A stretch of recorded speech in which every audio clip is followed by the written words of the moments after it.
అందరికీ నమస్తే నల్లా, ఎట్లున్నారు అందరూ? మంచిగున్నారా? ఎంఆర్ మీడియా తెలంగాణకు స్వాగతం. ఇక ఇయ్యాలటి ముచ్చట్లేంది పొద్దుగాలటి నుంచి ఇప్పటిదాకా ఏమేమి ముచ్చట్లైనాయి, ఏం కథ అనేది ఒకసారి అరుచుకోనద్దాం. ఏమేమి ముచ్చట్లు వచ్చినాయి, ఏం కథ, ముచ్చట్లు చెప్పే ముందుగాల మీరు ఏం చేస్తారంటే జర నా కొరకు జర లైక్ చేయండి, షేర్ చేయండి, ఎంఆర్ మీడియా తెలంగాణ ఛానల్ ని సబ్స్క్రైబ్ చేసుకోండి. మరి ఇయ్యాలటి వార్తలేంది, ఏం కథ, మనకి ఏమేమి వచ్చినాయి అనేది ఒక్క మలక మనం అరుచుకుందాం. ఏదైతే కులగణన అంశం ఉన్నదో, కులగణన అంశం దాదాపు దేశవ్యాప్తంగా కులగణన చేయాలని చెప్పేసి రాహుల్ గాంధీ లేకపోతే ఇంకా కొంతమంది చాలా మంది మాట్లాడినరు. ఈ కులగణన జనాభా గణనతో పాటు కులగణన కూడా చేయాలని చెప్పేసి నిర్ణయం తీసుకున్నది కేంద్ర కేబినెట్ అని చెప్పేసి వీళ్ళ ఒక ముచ్చట బయట పెట్టిండ్రు. దాదాపు 1931వ సంవత్సరంలో ఆగిపోయింది ఈ కులగణన. తర్వాత మళ్ళీ ఇప్పుడు కులగణన చెయ్యాలి అని చెప్పేసి సమర్థవంతంగా ఎటువంటి తప్పులు జరగకుండా, ఎటువంటి ఇబ్బందులు జరగకుండా ఈడగద బీసీ కులగణన చేపట్టినట్లు, అట్లా కాకుండా 21 లక్షల మంది జనాభా బీసీ జనాభాను మింగినట్టు, అట్లా కాకుండా అందరూ లెక్కలతో సహా అన్ని వివరాలతో సహా మొన్న మన తెలంగాణ రాష్ట్రంలో చూసినాం కులగణన జరిగింది. ఆ కులగణనలో చాలా కుటుంబాలు పాల్గొనలేదు అన్నారు. ఆయన ఇంకో ముచ్చట ఏంటంటే 20 లక్షల బీసీ జనాభాను తగ్గించిండ్రు. ఎట్ ఏ టైము ఓసీ సామాజిక వర్గానికి చెందిన జనాభా పెరిగిపోయింది. ఎట్లా పెరిగిపోయిందో అర్థం కాలేదని చెప్పేసి ఈ అంశం మీద చాలా మంది ఆవేదన వ్యక్తం చేసిండ్రు. అయినప్పటికీ కూడా అసెంబ్లీలో బిల్లు పాస్ చేసిండ్రు. బిల్లు పాస్ చేసిన తర్వాత పార్లమెంట్ లో దీనికి ఆమోదం కావాలి అని చెప్పేసి అక్కడ కొన్ని ధర్నాలు చేసుడు జరిగింది. కాకపోతే ఏ పార్టీల మద్దతుతో వాళ్ళు ముంగడికి పోలేరు. ఒకసారి ధర్నా చేసిన తర్వాత ఇక మరి ఇది బీసీ కులగణన దేశవ్యాప్తంగా కులగణన చేపట్టాలి, బీసీ కులగణన చేపట్టాలి. అందులో ఏ కులానికి చెందిన వారు ఎంతమంది ఉన్నారని లెక్కలన్నీ బయటకు వస్తాయని అన్నారు. ఇది ఒక హర్షించదగ్గ విషయము. 1931లో ఆగిపోయిన కులగణనను మళ్ళా ఇయ్యల్లా దేశవ్యాప్తంగా కులగణన చేయాలి అని చెప్పేసి నిర్ణయం తీసుకున్నారనేది ఇక్కడ మనకు అర్థమైతా ఉన్నది. సింహాచలం ఏదైతే ఉన్నదో, సింహాచలంలో గోడ కూలింది. పాపము చాలా మంది భక్తులు ఇరుక్కపోయినరు. ఆ గోడ కూలి కొంతమంది జీవిడిచిండ్రు. ఆ జీవిడిచిన వాళ్ళలో 2 సాఫ్ట్వేర్ ఉద్యోగులు కూడా ఉన్నారు, భార్యాభర్తలు ఉన్నారు. ఇదేంటంటే సింహాద్రి అప్పన్న స్వామి చందనోత్సవంలో గోడ కూలి 8 మంది భక్తులు మృతి. రాత్రి కురిసిన భారీ వర్షాలకు కూలిన సిమెంట్ గోడ స్వామివారి నిజరూపాన్ని దర్శించుకునేందుకు వచ్చిన భక్తులపై గోడ కూలింది. మొత్తం మీద 8 మంది జీవిడిచిండ్రోళ్ళ ఈ కూలిన గోడ. ఈ కూలిన గోడ ఎప్పుడో కట్టింది కాదు, మొన్న 20 రోజుల కింద కూటమి సర్కారు కట్టిన గోడ. ఇక మరి ఈ కూటమి సర్కారు కట్టిన గోడ గురించి వీళ్ళకు తెలియదట. ఎవరికి తెలియదు? హోంమంత్రి అనితకు తెలియదట గోడ కూలిన ముచ్చట. ఆ గోడ 20 రోజుల కింద కట్టిందా, ఎప్పుడు కట్టిందా అనేది హోంమంత్రి అనితకు తెలియదట. 8 మంది జీవి పోయింది. 20 రోజుల కింద కట్టిన గోడ ఎట్లా కూలుతుందో నాకు చెప్పుర్రి. కానీ 20 రోజుల కింద కట్టిన గోడ ఎందుకు కూలుతుంది చెప్పుర్రి. మొన్న తిరుపతిలో తొక్కిసలాట అయితే 6 మంది జీవిడిచిండ్రు.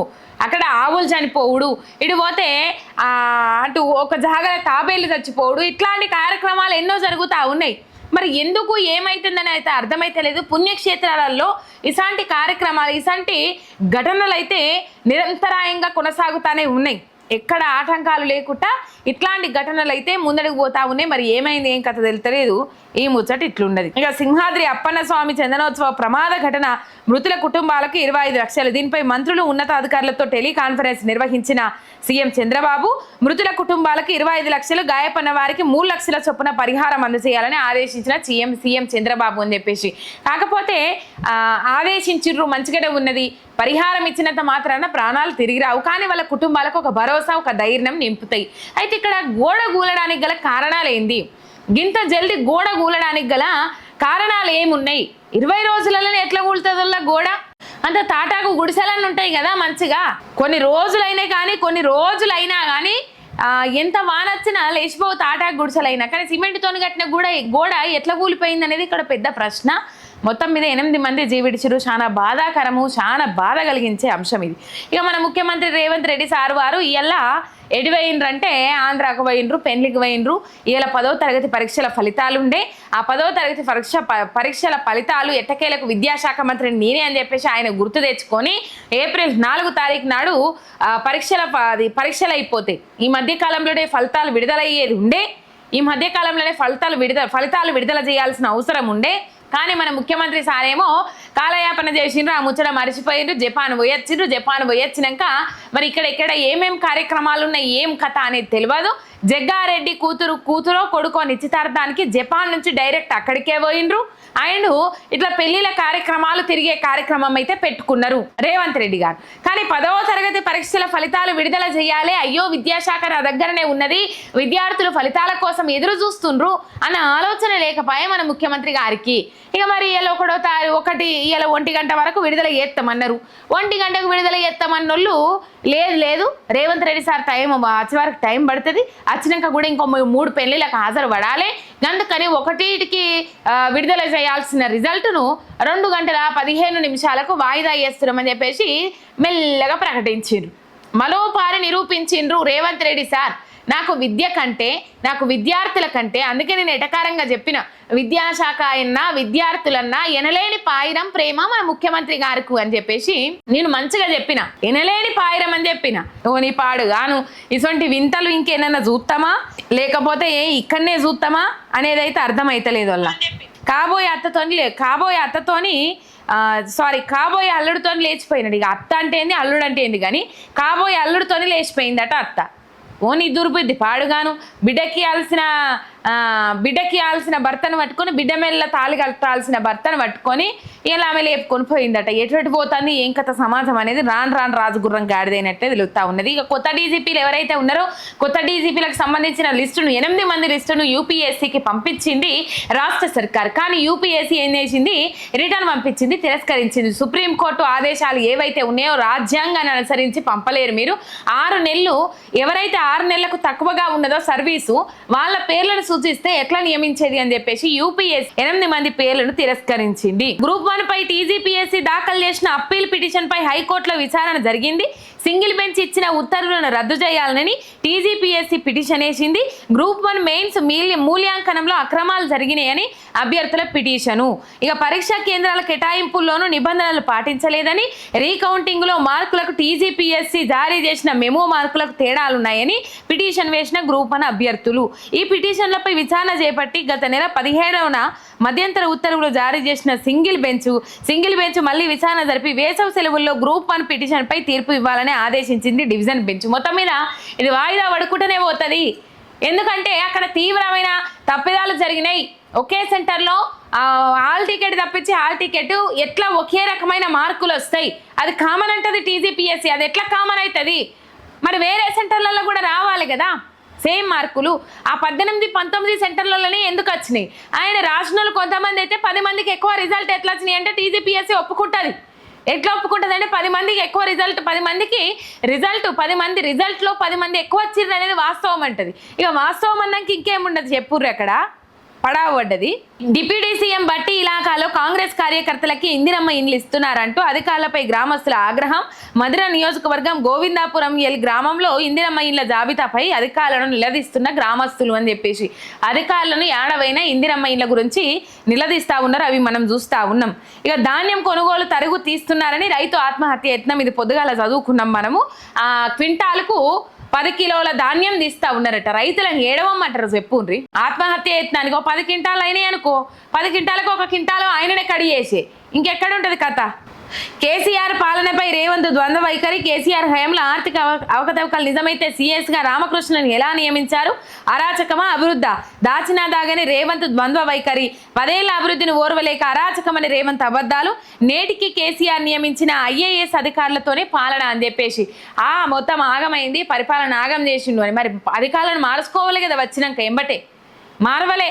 ఇయ్యాలటికి కూడా కేసీఆర్ నియమించిన ఐఏఎస్ అధికారులు ఎవరైతే ఉన్నారో వాళ్ళతోనే పాలన కొనసాగిస్తూ ఉన్నారు. సిఎస్ శాంతికుమారి కానీ ఇంకో కొంతమంది ఉన్నారు. మొత్తం మీద ఇక కేసీఆర్ హయాంలో ఆర్థిక అవకతవకలు నిజమైతే సిఎస్గా రామకృష్ణను ఎలా నియమించిండ్రు ఇప్పుడు అనేది సమాధానం చెప్పాల్సిన అవసరం ఉన్నది తెలంగాణ సమాజానికి. ఇక ఇంకొక ముచ్చట ఏంటంటే సొంత ఎమ్మెల్యే మందల సామెల్పై తిరగబడ్డారు కాంగ్రెస్ కార్యకర్తలు. ఇది కామన్ అయిపోయింది ఈ మధ్యకాలంలో. సొంత ఎమ్మెల్యేల మీదనే కాంగ్రెస్ కార్యకర్తలు తిరగబడతా ఉన్నారు. కాంగ్రెస్ నమ్మి ఓటేసిన ప్రజలు తిరగబడతా ఉన్నారు. ఎక్కడ పడితే అక్కడ మోసం మర్రనిత్తలేరు అనుకోరు ఆనుండ్రి. మోసం అంటే మోసం మరణిత్తలేరు. ఎక్కడ పడితే అక్కడ కాంగ్రెస్ నాయకుల మీదకి తిరుగుబాటు లేవనెత్తుతా ఉన్నారు. ఏమైంది, ఇచ్చిన హామీలు ఏమైనాయి, మీరు చేస్తామన్న అమలు చేస్తామన్న హామీలు ఏమైనాయి, మీరు మేనిఫెస్టోలో ఏం పెట్టుకున్నారు, మేనిఫెస్టోలో ఏం చెప్పిండ్రు, ఇలా ఏం అమలు చేస్తుర్రు, మా దాకా ఏం వచ్చినాయి, ఏం కథ అని చెప్పేసి తిరుగుబాటు లేవనెత్తుతా ఉన్నారు. తిరుగుబాటు బావుట ఎగరేస్తా ఉన్నారు. ఎక్కడికి పోయినా ఇదే పరిస్థితి. ఎమ్మెల్యేలు, కాంగ్రెస్ కార్యకర్తలు, మంత్రులు అండ్ ముఖ్యమంత్రితో సహా ఎవ్వరు ప్రజలలో తిరగలేని పరిస్థితి ఉన్నది. దయనీయ పరిస్థితులలో ఉన్నారు కాంగ్రెస్ నాయకులు అని చెప్పుకోవాలి. ఈ అంశాన్ని బట్టి దయనీయ పరిస్థితి అంటే దయనీయ పరిస్థితుల్లో కాంగ్రెస్ కార్యకర్తలు అందరూ మందుల సామిళ్ళ మీద తిరగబడ్డారు. ఎందుకు తిరగబడ్డారు? తుంగతుర్తి నియోజకవర్గంలో జరిగిన కాంగ్రెస్ పార్టీ జిల్లా విస్తృత స్థాయి సమావేశానికి హాజరైన ఎమ్మెల్యే మందుల సామేలు, నీ గెలుపు కోసం కష్టపడ్డ మమ్మల్ని పట్టించుకోవా, మాకే సంక్షేమ పథకాలు రాకుంటే సామాన్య జనానికి ఏం వస్తాయంటూ మందుల సామేలపై తిరగబడ్డ కాంగ్రెస్ కార్యకర్తలు అని చెప్పేసి ఇలా మాకే ఇస్తలేవు, ఇక సామాన్య జనాలకు ఏమిస్తారు, మీకోసం కాళ్ళకు బల్పాలు కట్టుకొని చెప్పులు అరిగేదాకా, మోకాళ్ళ చిప్పలు అరిగేదాకా, జేబులకు సిల్లులు పడేదాకా తిరిగినాము, ఇలా మాకే మీరు హామీలు ఇస్తలేరు, ఇంకా సామాన్య ప్రజలకు ఎట్లా ఇస్తారు అని చెప్పేసి మందుల సామేల మీద తిరుగుబాటు లేవని ఎత్తిండు. రైట్గా మళ్ళొక్కసారి రేవంత్ రెడ్డి తన నోటికి పని చెప్పిండ్రుల్లా. ఏం పని చెప్పిర్రంటే కేసీఆర్ మీద మళ్ళా కొన్ని నీచమైన మాటలు మాట్లాడిండ్రు. చెప్పద్దు కానీ ఇలా బసవేశ్వర జయంతి అని చెప్పేసి రవీంద్ర భారతిలో ఆ కార్యక్రమం పెట్టుకున్నారు. 892వ జయంతి. బడుగు బలహీన వర్గాల అభ్యున్నతి కోసం పోరాటం చేసిండు బసవేశ్వరుడు.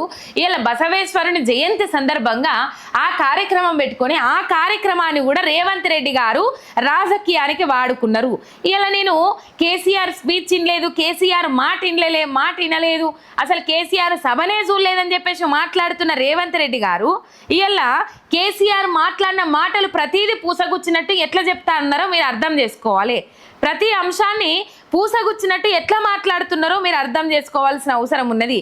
అంటే ఇక్కడ క్లియర్ కట్గా అన్ని అంశాలు చూసిండ్రడా, ఇక్కడ చూడపోవడానికి ఏమీ లేదు. క్లియర్ కట్గా అన్ని అంశాలను చూసిండ్రు రేవంత్ రెడ్డి. సభ ఎట్లా అయితే ఉన్నది, సభకి ఎంతమంది జనం వస్తాండ్రు, సభకి ఎవరెవరు వస్తాండ్రు, ప్రజల రెస్పాన్స్ ఎట్లున్నది, వచ్చిన ప్రజలు ఆడ కూర్చున్నారా, ఖాళీ కుర్చీలు కనబడ్డాయా, లేకపోతే మనకి ఏమైనా సందు దొరుకుతుందా, ఇగో గిసొంటి అంశాలన్నీ చూసిండ్రు రేవంత్ రెడ్డి. మళ్ళీ ఏమన్నంటే చూడలేదంటాండ్రు, ఆ సభతో నాకు అవసరమే లేదంటాండ్రు.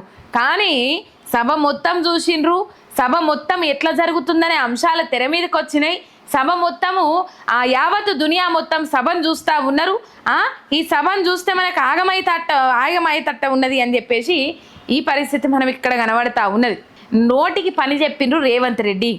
సభ ఎట్లా జరుగుతూ ఉన్నది, సభకి ఎంతమంది జనాలు వస్తూ ఉన్నారు అని చెప్పేసి ఇక్కడ పర్టికులర్గా చూసిండ్రు రేవంత్ రెడ్డి గారు. మళ్ళోసారి నోటికి పని చెప్పిర్రు రేవంత్ రెడ్డి. ఏం పని చెప్పిర్రు, ఏం కథ, ఏమేం మాట్లాడినరు, ఆ బసవేశ్వర కార్యక్రమానికి పోయి ఏమేం మాట్లాడినరు ఆ మాటలు కూడా నేను వినబెడతా మీకు. ఈ బసవేశ్వర జయంతి అని చెప్పేసి బసవేశ్వర జయంతి ఎందుకు చేస్తారు? ఆయన సామాజిక వర్గాల న్యాయం కోసం, సమాన న్యాయం కోసం, అణగారిన వర్గాల అభ్యున్నతి కోసం పోరాటం చేసిండ్రు.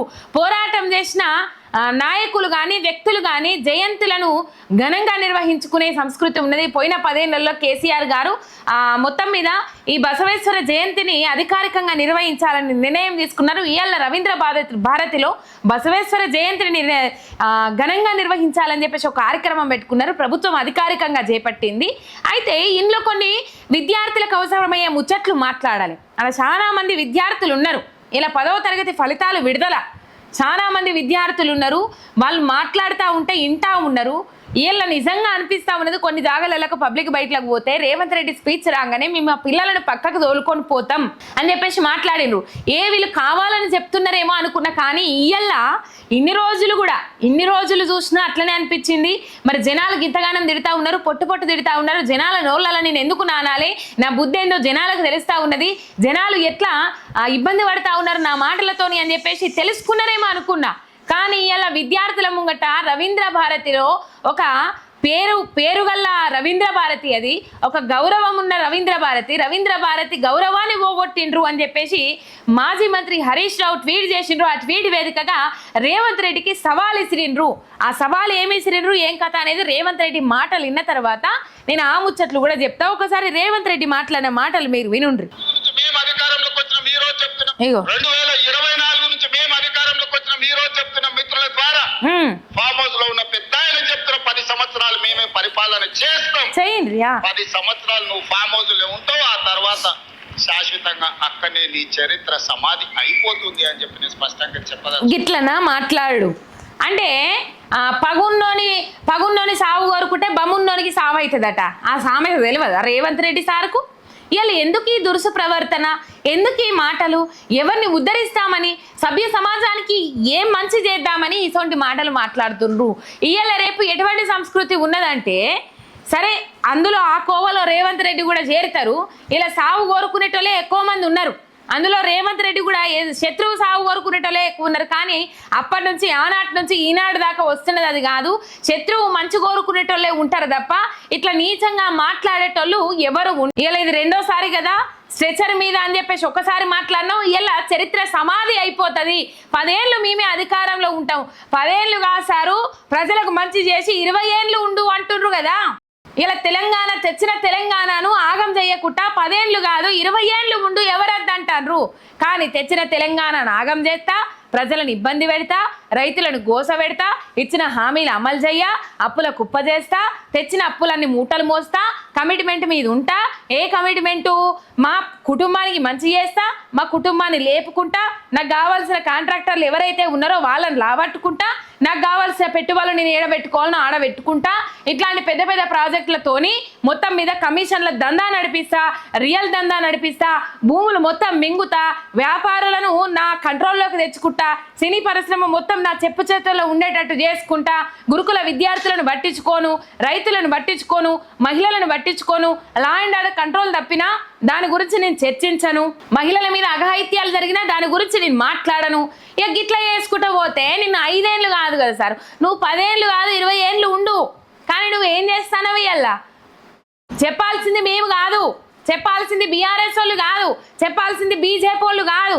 ఇలా మంచి చేస్తే ప్రజలు మంగళారతులు పట్టుకొని ఆహ్వానిస్తారు కదా. ప్రజలు మంగళారతులు పట్టుకొని నువ్వు అడగక ముందే నీ బొచ్చలల్లో ఓట్లు రాల్పిస్తారు కదా. ప్రజలు ఇలా నువ్వు కాళ్ళకు బల్పాలు కట్టుకొని తిరగక ముందే నిన్ను సింహాసనం మీద కూర్చోబెడతారు కదా. ఇలా నువ్వు ఏ ప్రజలకు ఏ వర్గానికి మంచి చేస్తా ఉన్నావు? ఈ దురుసు ప్రవర్తన ఏంది, ఈ దురుసు మాటలు ఏంది? మనిషి అన్నోళ్ళు ఇట్లా ఎవరన్నా మాట్లాడతారా అని చెప్పేసి తిడుతున్నారు రేవంత్ రెడ్డి సార్ మిమ్ములా. మీరు ఎందుకు మందితో తిడిపించుకుంటా ఉన్నారు? మీరు ఎందుకు ఇట్లాంటి ప్రవర్తన ప్రవర్తిస్తూ ఉన్నారు? చెప్పేటోళ్ళు లేకపోయినా వినేటోళ్ళకి ఉండాలి కదా సారు.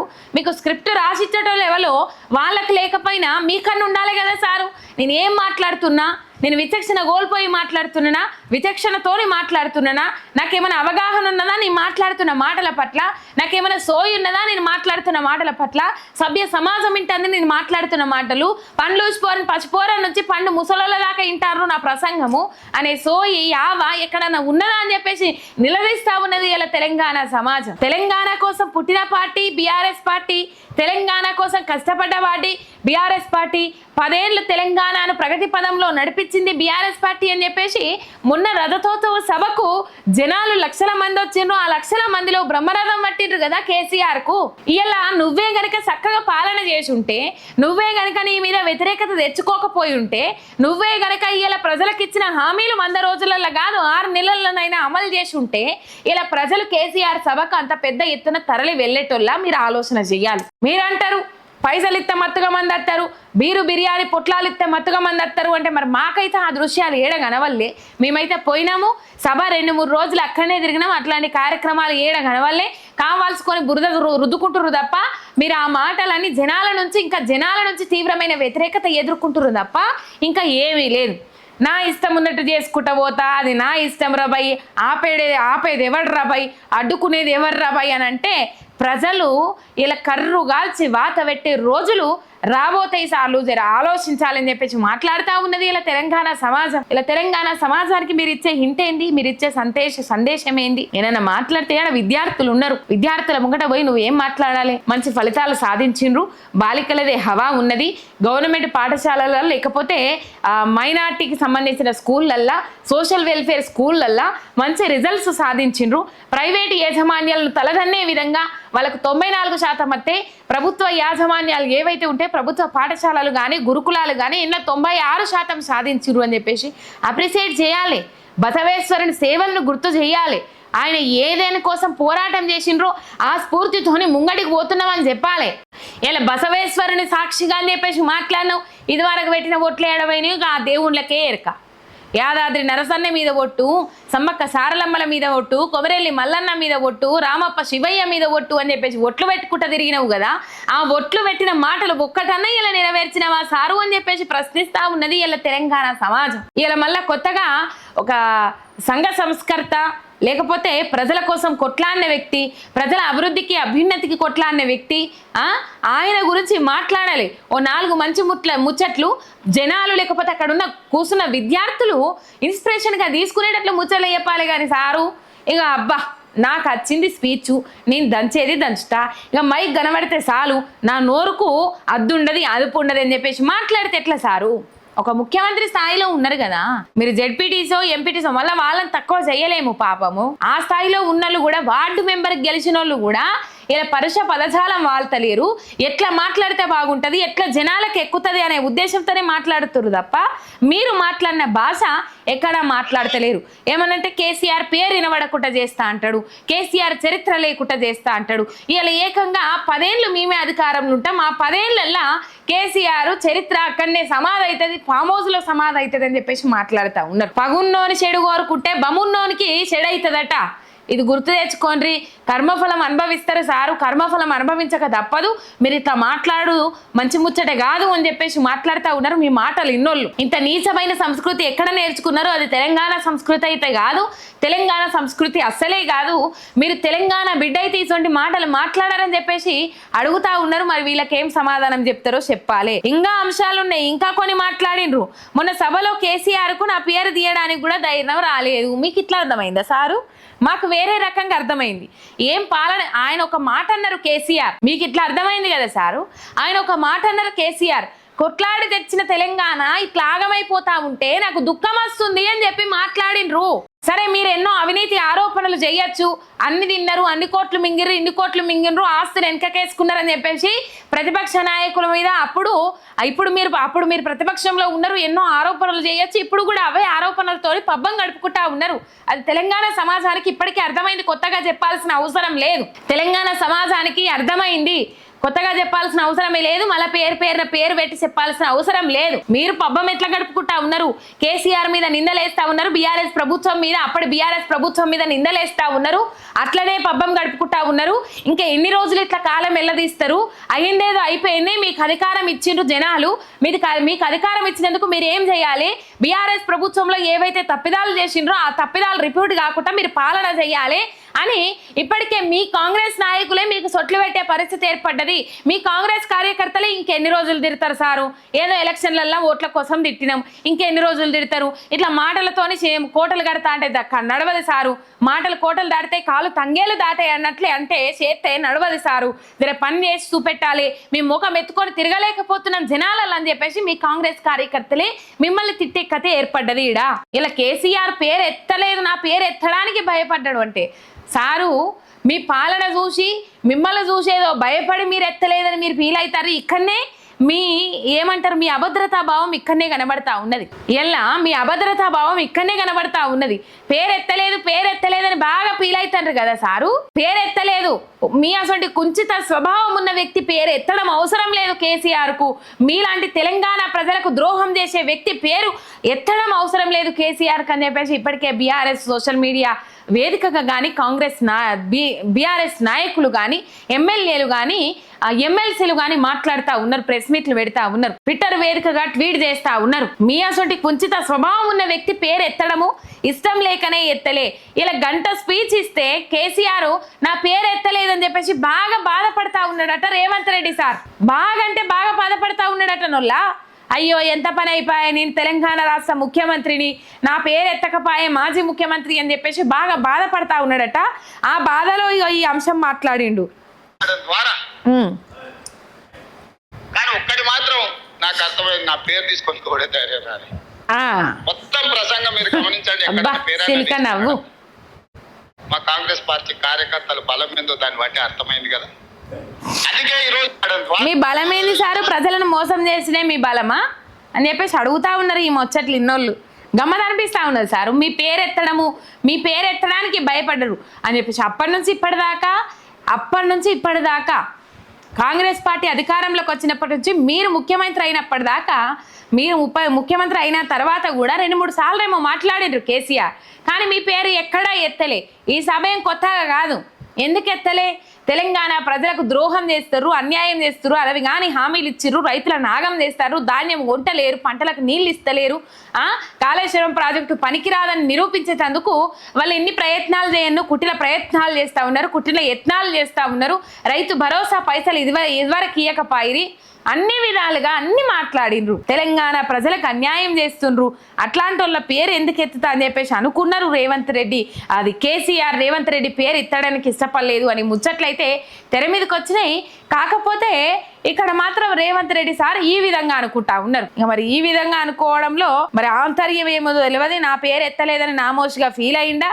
ఇప్పుడు నాకు అర్థం కాక అడుగుతానులా, కేసీఆర్ సభతో మాకు సంబంధం లేదు, కేసీఆర్ సభ మేము వినలేదు, కేసీఆర్ సభ అసలు మేము చూడలేదు, ఎంతమంది వచ్చిర్రో మాకు తెలియదు, అసలు సభకు మందే రాలేదు, అట్టర్ ఫ్లాప్ అయింది, సభకు అసలు ఎక్కడ నిజంగా చెప్పుండ్రి ఒక ముచ్చట. ఇయ్యల్ల ముఖ్యమంత్రి దాకా సభ 27 తారీఖు నాడు అయింది, 27, 28, 29, ఇయ్యల్ల 30 తారీఖు, 5 రోజుల పెట్టు ఇదే. ఇంకా 5 రోజులు కాదు, ఈ కేసీఆర్ రథతోతో సభ గురించి ఇంకా వారం రోజులు ఇట్లనే ఉంటది, ఈ వేడే ఉంటది. ఉట్టిగానే అనలేదు కదా, కేసీఆర్ మాట్లాడితే ఒక మౌనం, కేసీఆర్ మాట్లాడకపోయినా ఒక మౌనం అని చెప్పేసి ఇలా సభ అయిపోగానే మొత్తం మీద మంత్రులు ప్రెస్ మీట్ పెట్టిరి. ఆడికెళ్ళి వీడికి రాలేదు, మంత్రులు ప్రెస్ మీట్లు పెట్టిండ్రు, తలా ఓ తీరుగా మాట్లాడిండ్రు, అసలు మందే రాలేదు, అదంతా అట్టర్ ఫ్లాప్, అదంతా ఎడిటింగ్ అని చెప్పేసి పొన్నం ప్రభాకర్ మాట్లాడే. ఇక మంత్రి సీతక్కనేమో అంతా ఉచ్చిముచ్చట్నే తూచి ఎవరు రాలేరు, అసలు అన్ని అబద్ధాలు మాట్లాడిండ్రు, ధాన్యం కొనుగోలు చేస్తా ఉన్నారు అని చెప్పేసి. ఇయ్యాల కదా రైతులు ధర్నాకు దిగిండ్రు, నిన్న కదా రైతులకు ధర్నాలు దిగిండ్రు. ఇయ్యాల ఒక రైతు ఆత్మహత్య యత్నానికి పాల్పడ్డాడు కదా. ఎందుకు పాల్పడ్డాడు? క్వింటాలకు 10 కిలోలు కోత పెడతాండ్రు, మేము ఎట్లా బతకాలి, నా భార్య బిడ్డలను ఎట్లా సాదాలి, మీరు ఇన్ని వడ్లు ఇలా దొబ్బేస్తానని చెప్పేసి ఇయ్యాలి కదా. ఇట్లా సభ అట్టర్ ఫ్లాపు అని చెప్పేసి కోమటిరెడ్డి వెంకటరెడ్డి అంటాడు. నేను తలుసుకుంటే, మా తమ్ముడు రాజగోపాల్ రెడ్డి తలుసుకున్నా, నేను తలుసుకున్నా, ఉత్తమ్ కుమార్ రెడ్డి తలుసుకున్నా, కేసీఆర్ కంటే పెద్ద రేంజ్లో సభ పెడతాము, పెట్టి చూపెట్టరు సారు. ఎవరద్దన్నారు మిమ్మల్ని? మొన్ననే చెప్పినే కదా, మీరు సభ పెట్టాలనంటే ఇగో గీ ముచ్చట్లు చెప్పుకోండ్రి, మీరు సభ పెట్టాలనంటే గివి మాటలు చెప్పుండ్రి, పథకాలు ఎవరికి అందలేదో వాళ్ళు రాండ్రి సభకు అని పెట్టుకుంటే సభ సక్సెస్ అవుతుంది. కాంగ్రెస్ పాలన వల్ల ఎవరు తిప్పల పడతాండ్రు అని పెట్టుకోండ్రి, వాళ్ళందరూ సభ కాడికి రాండ్రి అని పెట్టుకోండ్రి, గట్లయితే మస్తు సక్సెస్ అవుతుంది సభ అని చెప్పేసి మొన్ననే చెప్పిన. రైట్గా ఇప్పుడు రేవంత్ రెడ్డి కేసీఆర్ మీద కొన్ని వ్యాఖ్యలు చేసిండ్రు కదా, ఆ వ్యాఖ్యలకు దీటుగా మాజీ మంత్రి హరీష్ రావు సవాల్ ఇసిరిండ్రు. ఒక్కసారి ఆ సవాల్ ఏంది, ఏం కథ, ఏమేమి రాసుకొచ్చిండ్రు, ట్విట్టర్ వేదికగా సవాల్ ఇసిరిండ్రు మాజీ మంత్రి హరీష్ రావు రేవంత్ రెడ్డికి. అన్ని పథకాలు అమలైనవి అని చెప్పేసి మొత్తం రాసుకొని వచ్చిండ్రు.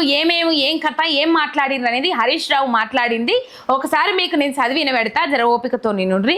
రేవంత్ రెడ్డి ఎంత దిగజారిందంటే బసవేశ్వరుడు జయంతిని కూడా చిల్లర రాజకీయాల కోసం వాడుకున్నాడు. సమాజ స్థాపన కోసం జాతి, కులం, మత, లింగ వివక్షలకు వ్యతిరేకంగా పోరాటం చేసిన మహనీయుడు బసవేశ్వరుడు. ఆ మహనీయుడి స్ఫూర్తిని ప్రజలకు చాటాలని, వారి జయంతిని అధికారికంగా నిర్వహించాలని నాడు కేసీఆర్ గారు నిర్ణయించిండ్రు. నేడు రవీంద్ర భారతిలో ప్రభుత్వం నిర్వహించిన అధికారిక కార్యక్రమంలో పాల్గొన్న ముఖ్యమంత్రి అడ్డగోలుగా రాజకీయాలు మాట్లాడిండ్రు. రాజకీయాలు తప్ప ఏమొస్తాయి ఆయనకు? ఏమన్నా వస్తాయా? రేవంత్ రెడ్డి సార్కు రాజకీయాలు తప్ప ఏమన్నా మాట్లాడు వస్తుందా? వేరే అంశం ఏమన్నా మాట్లాడొస్తుందా? ఏమనంటే గుడ్లు వీకు గోటీలాడతా, తొండలు చూడగొడతా, లేకపోతే బట్టలు ఊడవీకుతా, గిసొంటి అంశాలే తప్ప ఇంకా వేరే అంశాలు ఏమీ రావు. అవి మీకు ప్రతిపక్షంలో ఉన్నప్పుడు బాగా అచ్చచ్చినాయని అవే మాటలు పట్టుకొని ఏళ్ళాడుతుండ్రేమో రేవంత్ రెడ్డి సార్, కానీ ఇప్పుడు అది ఎవ్వరు సహించరు సారు, ఎవ్వరు సహించరు, ఎవ్వరు ఒప్పుకోరు మీరు మాట్లాడే మాటలు. 10వ తరగతి ఫలితాల విడుదలను కూడా తన రాజకీయ అవసరానికి వాడుకున్నాడు. 10 గంటలకు విడుదల చేయాల్సిన ఫలితాలను 2 సార్లు సమయం మార్చి చివరకు 2:30కు విడుదల చేసిండు. ఇది నేను ఇంకా నాకు ఒకటికనే తెలుసు. కానీ పొద్దుగాల 10 గంటలకే విడుదల చేసేది ఉండేనట. రాజకీయాలు ఏమన్నంటే రాజకీయాలు ఇవి తప్ప ఏముండే. ఫలితాల కోసం ఎదురు చూసే పిల్లల జీవితాలతో వారం రోజులుగా తేదీలు మార్చి టైమింగ్స్ మార్చి ఆడుకున్నారు. విద్యార్థుల ముందు పెట్టుకొని ఇంత నీచంగా మాట్లాడిండు ముఖ్యమంత్రి, స్థాయిని హోదాను దిగజార్చిండు అని చెప్పేసి విద్యార్థులను ముంగడ పెట్టుకొని మాట్లాడాల్సిన మాటలు ఏందోళ్ళ ముఖ్యమంత్రి మంచిగా చదవాలి, 10వ తరగతి పాస్ అయినరు, దేశ అభ్యున్నతికి పాటుపడాలి, రాష్ట్ర అభివృద్ధి కోసం పాటుపడాలి, మంచి ర్యాంకులు తీసుకురావాలి, తెలంగాణ రాష్ట్రానికి మంచి పేరు తీసుకురావాలి, మిమ్మల్ని కన్న మీ తల్లిదండ్రులు, మీ మీద ఆశలు పెట్టుకున్న మీ తల్లిదండ్రుల ఆశలకు ఆయువు పట్టు కావాలని చెప్పేసి ఇటువంటి ముచ్చట్లు 4 మంచి ముచ్చట్లు చెప్పాలి. అబ్బా మా ముఖ్యమంత్రి మంచి ముచ్చట్లు చెప్పిండ్రు మాకు, అబ్బా మా ముఖ్యమంత్రిని మేము స్ఫూర్తిగా తీసుకొని ముంగడికి పోతాం అనేటట్టు ఉండాలి. కానీ ఓనీ పాడు గాను నోరు తెరిస్తే బూతులు, నోరు తెరిస్తే చెండాలం, నోరు తెరిస్తే దిగజారుడు రాజకీయం, నోరు తెరిస్తే అసభ్యకర పదజాలం, ఇంకా ఏమీ లేదు. నోరు తెరితే కేసీఆర్ని తిట్టాలి, నోరు తెరితే కేటీఆర్ని తిట్టాలి, నోరు తెరితే హరీష్ రావుని తిట్టాలి, ఇంకేమీ లేదు ఆడ. అంతే బీఆర్ఎస్ పార్టీ నాయకుల మీద పడేయడవాలి. అంతకు మించి అసలు అధికారం ఎందుకు కట్టబెట్టిన సార్లు మీకు నాకు అర్థం కాదు. తెలంగాణ ప్రజలు బీఆర్ఎస్ కంటే మంచి పాలన చేస్తారు, మంచి ఏలుబడి చేస్తారని అధికారం కట్టబెడితే ఇలా అధికారం ఉంది కదని చెప్పేసి అధికార దర్పంతో మీరు ఏం చేస్తారంటే బీఆర్ఎస్ పార్టీ నాయకులను తిడుతుండ్రు తప్ప అంతకు మించి మీరు చేసేది ఏమి లేదు సార్ అని చెప్పేసి ఇప్పటికే తెలంగాణ సమాజానికి అర్థమైంది. 100 బైట్లు తెస్తే 100 బైట్లల్లో 92 బైట్లు ఏమంటారంటే రేవంత్ రెడ్డి సార్ను తిడతారు, తిట్టిన పోలే ఏం పని ఉండదు ఆయనకు, ఏమనంటే కేసీఆర్ను తిడతాడని అంతకు మించి ఏం చేస్తారని చెప్తారు. మీరు జనాలు చెప్తారు. విద్యార్థుల మెదళ్లలో విషం నింపుతున్న ముఖ్యమంత్రి ఎక్కడా ఉండడు. రజతోత్సవ సభను చూసినప్పటి నుంచి రేవంత్కు నిద్ర పట్టడం లేదు. కళ్ళల్లో కడుపులో మాత్రమే కాదు నిలువెల్లా విషం నింపుకున్నాడు. కడుపులో పెట్టుకున్న విషాన్ని ఆపుకోలేక ఈరోజు బయట గక్కిండు అని చెప్పేసి సభ చూసినప్పటి నుంచి ఆగమైందట. మొత్తం మీద ఇట్లాంటి అంశాలన్నీ ఇక అన్ని పథకాలు అమలు చేసినాము.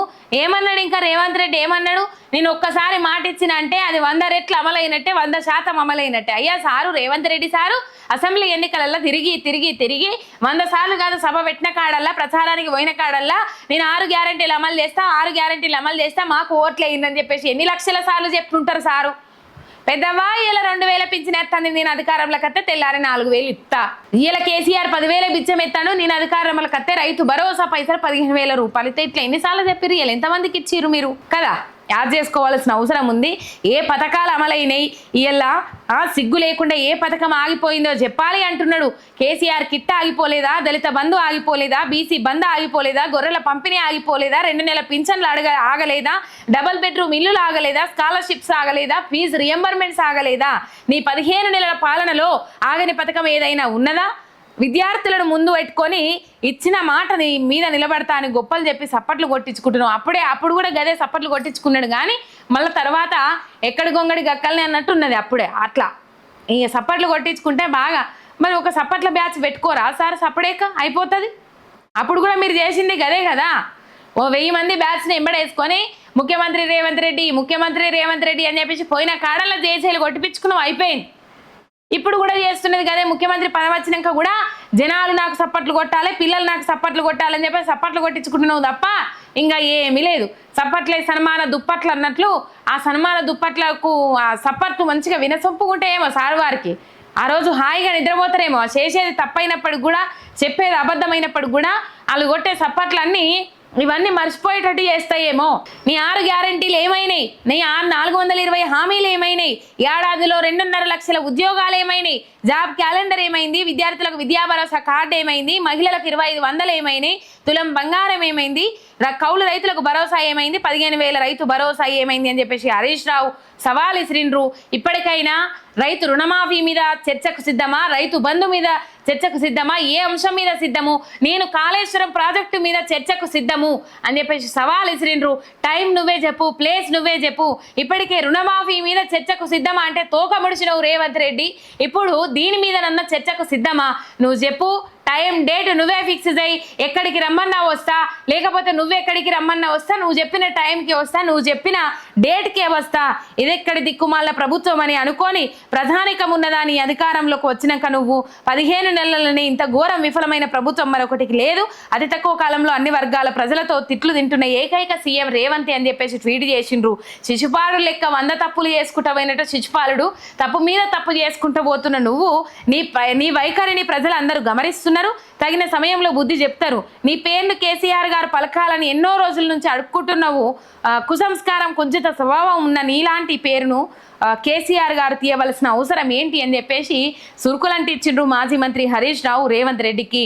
మొత్తం మీద ఏ పథకం అమలవుతుంది, నువ్వు పెట్టిన పథకం ఏంది, నువ్వు పెట్టిన పథకాలు ఒక్కటన్నా అమలవుతున్నాయా, 420 హామీలల్లో ఏ గ్యారంటీ అమలు చేసినామని చెప్పేసి చెప్పుమన్నారు. మొత్తం మీద ఇక ఇవాళ పొద్దుటి నుంచి ఒక ముచ్చట, పొద్దుగాల వార్తలు చదివినప్పటి నుంచి ఇప్పటిదాకా ఒక ముచ్చట చెక్కర్లు కొడతా ఉన్నది.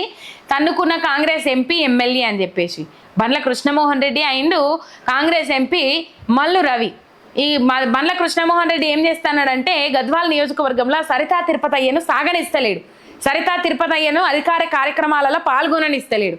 ఇది చిలికి గాలివానైనట్లు, మొత్తం మీద చిరిగి గాలివానైనట్లు వాళ్ళు ఎంపీలు మంత్రులు ఇన్వాల్వ్మెంట్ అయ్యేదాకా పోయింది ఈ కథ. ఎంపీలు మంత్రులు ఇన్వాల్వ్ అయ్యేదాకా పోయింది ఈ కథ. అయితే మొన్న భూభారతి పోర్టల్ ఏదైతే ఉన్నదో ఆ భూభారతి పోర్టల్ ఓపెనింగ్ అని పోయిన జాగాలు ఏమైందో మనం చూసినాము. మొత్తం మీద వాళ్ళు కొట్టుకున్నారు, తన్నుకున్నారు. ఎందుకు కొట్టుకున్నారు, ఎందుకు తన్నుకున్నారంటే ఎంపీ మల్లు రవి, పొంగులేటి శ్రీనివాసరెడ్డి ప్రోటోకాల్ ప్రకారం బండ్ల కృష్ణమోహన్ రెడ్డి భూభారతి పోర్టల్ ఓపెనింగ్ కార్యక్రమంలో కూర్చున్నారు. సరితా తిరుపతయ్యను స్టేజ్ మీదకి ఆహ్వానించలేదు. సరితా తిరుపతయ్యను స్టేజ్ మీదకి ఆహ్వానించకపోయే వరకు సరితా తిరుపతయ్య వర్గం ఏదైతే ఉన్నదో వాగ్వాదానికి దిగింది, కొట్లాడకు దిగింది. 2 వర్గాల మధ్య పోటీ ఏర్పడ్డది.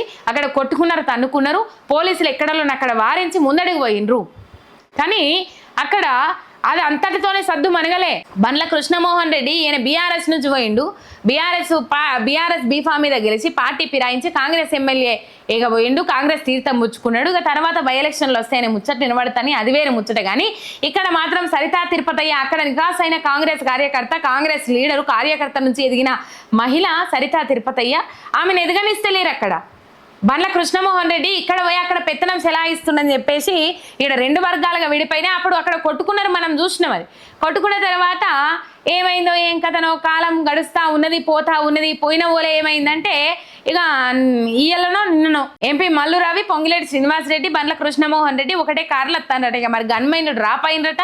డ్రాప్ అయిన తర్వాత సరితా తిరుపతయ్య ఓడిపోయింది కదా, ఓడిపోయిన సరితా తిరుపతయ్యను ఎంకరేజ్ చేసుడేంది అని చెప్పేసి బండ్ల కృష్ణమోహన్ రెడ్డి ఎంపీ మల్లు రవిని అడిగిండట. ఇక మల్లు రవిని అడగంగానే మల్లు రవికి మస్తు కోపం వచ్చిందట. కోపం వచ్చిన మల్లు రవి ఏం చేసిండట, బండ్ల కృష్ణమోహన్ రెడ్డి చెంప మీద లాగిపట్టి ఒక్కడు తరిచిండట.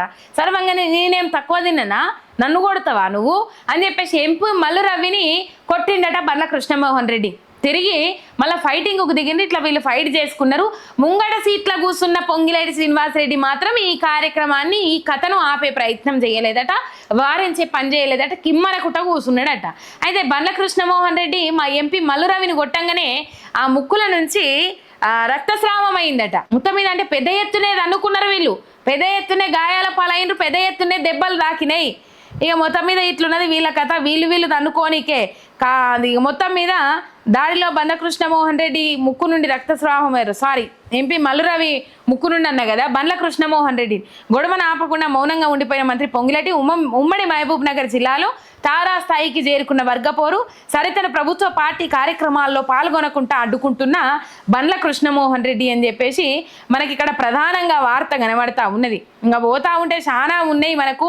ఈ కరీంనగర్లో కాంగ్రెస్ వర్గపోరు, కరీంనగర్లో కాంగ్రెస్లో కూడా వర్గపోరు తారాస్థాయికి చేరింది. ఎట్లా అంటే అక్కడ కాంగ్రెస్ కనుమరుగయ్యే పరిస్థితులు కనబడతా ఉన్నాయంటే కరీంనగర్లో జిల్లా ఇన్ఛార్జ్ మంత్రి పట్టించుకుంటలేడట కాంగ్రెస్ పార్టీని. అక్కడ రాను ఇక కాంగ్రెస్ పార్టీ అనే పేరే వినబడేది కరీంనగర్ జిల్లాలో అని చెప్పేసి అక్కడ ఉన్న నికాస్ అయిన కాంగ్రెస్ కార్యకర్తలు, నాయకులు మొత్తుకుంటా ఉన్నారు. బీజేపీ ఎంపీతోనే దోస్తానా చేస్తున్నది. ఇక మరి బీజేపీ ఎంపీ అనగానే గుర్తొచ్చింది ఇంకో బీజేపీ ఎంపీ ఇక్కడ చౌదరపల్లి, అది భూంపల్లి, చౌదరపల్లి, దుబ్బాక ఈ ఏరియాలల్లా చౌదరపల్లిలో 100 ఎకరాల భూమి ఉంటుందట, సర్వే నెంబర్లతో సహా. ఇలా నమస్తే తెలంగాణలో కథనం వచ్చింది, అది పొద్దుగాలనే చెప్పిన, మళ్ళీ ఇయ్యలటి ముచ్చట్లు కాబట్టి మళ్ళీ చెప్పుకుంటూ వస్తున్నా నేను. మొత్తం మీద ఆ 100 ఎకరాలు ఏదైతే ఉన్నదో అది లావాన్ పట్టాల కింద ఉన్నదట. మీరు నాకు ఓట్లు వేయండి, గెలిపియండి, ప్రజాప్రతినిధిగా ఎన్నుకోండి, ఎన్నుకున్న తర్వాత ఆ లావాన్ పట్టాలు ఏవైతే ఉన్నాయో వాటిని పట్టాలుగా మార్చేసి ఇస్తా అని చెప్పేసి మాట ఇచ్చిండట ఆ ఎంపీ.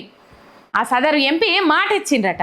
ఇచ్చిన వాళ్ళు ఏమైంది, నమ్మిండ్రు, ప్రజలు ఓట్లేసిండ్రు, ఆయన ప్రజాప్రతినిధిగా ఎన్నుకోబడ్డరు అన్నట్టుగానే పట్టాలుగా మారినాయి.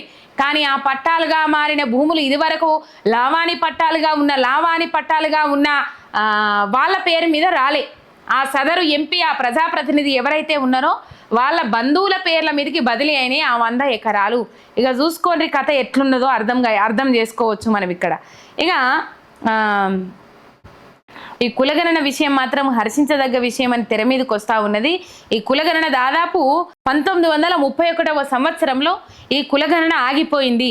ఏ కులాల వారు ఎవరెవరు ఎంతమంది ఉన్నారు అనేది దాదాపు 1931లోనే ఆగిపోయింది.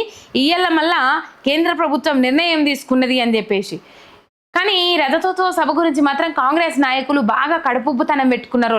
కడుపు మంట వాళ్ళ కళ్ళల్లో కనబడతా ఉన్నది, వాళ్ళ ముఖంలో కనబడతా ఉన్నది, వాళ్ళ మాటలలో కనబడతా ఉన్నది, వాళ్ళ చేతులలో కనబడతా ఉన్నది. అన్ని విధాల ఈ కన్నేరుతనం కనబడతా ఉన్నది. కన్నేరతనం అంటారు చూడుండ్రి, ఇక ఆ ముచ్చట్లు అయితే కనబడతా ఉన్నాయి. ఇవి ఈరోజు పొద్దుగాలటి నుంచి ఇప్పటిదాకా హైలైట్ అయిన ముచ్చట్లు. రేపటి అంశాలతో మళ్ళీ కలుసుకుందాం. అంతవరకు మీరు చూస్తూనే ఉండుండ్రి మీ ఎంఆర్ మీడియా తెలంగాణ. చూస్తులందరూ ఒక లైక్ కొట్టుండ్రి, షేర్ కొట్టుండ్రి. ఎంఆర్ మీడియా తెలంగాణ ఛానల్ని సబ్స్క్రైబ్ చేసుకోండి. శనార్థి.